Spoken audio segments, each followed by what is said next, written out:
Guys, আগে এই লোকটার কথা শোনো, তারপরে আমি কিছু কথা বলতেছি।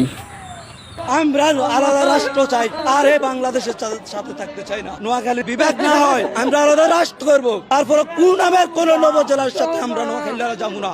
আলাদা রাষ্ট্র করার মতো নোয়াখালী সব কিছুই আছে। বাংলাদেশ থেকেও বড়, 10 গুণ বড় আমাদের নোয়াখালী। নোয়াখালীর যে আয়তন বৃদ্ধি পাইতেছে, বাংলাদেশ থেকেও বড় অঞ্চল হইতে যাচ্ছে। নোয়াখালী বাংলাদেশের একটা সুনামধন্য জেলা, আদিকাল থেকে একটা জেলা। তবে আমাদের সাথে যদি সরকার বৈষম্য করে, তাহলে আমরাও বৈষম্য করব। সরকার এই পর্যন্ত আমাদের নোয়াখালীতে কিছুই করে নাই।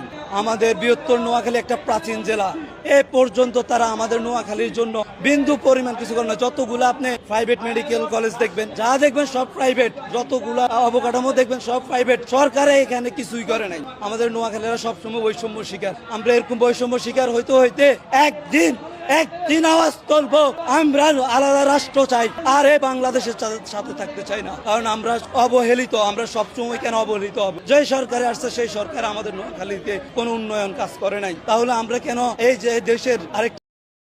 আচ্ছা ভাই, তোরা দে তো চিল্লাচিল্লি করতেছিস, তোদের জেলায় কি কিছু আছে? নোয়াখালী বইলে কিছু আছে? তোদের জেলায় খালি কদ্দুর পানি আছে, পানি ছাড়া কিছু আছে?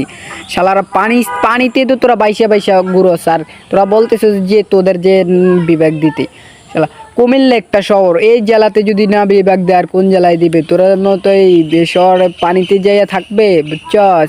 সরকারে কি পানিতে যাইয়া দেখে আসবে তোদের নোয়াখালী তো পানি ছাড়া কিছু নাই। খালি বট করে যে ভাই আমার কুমিল্লাতে বিভাগ দিও না, নোয়াখালীতে বিভাগ দাও, জানে না কিছু, খালি চিল্লি করবে। শালারা চুপ থাকবেই, আমরা কুমিল্লাতে বিভাগ দিব, না দিলে তারপরে খবর হয়ে যাব।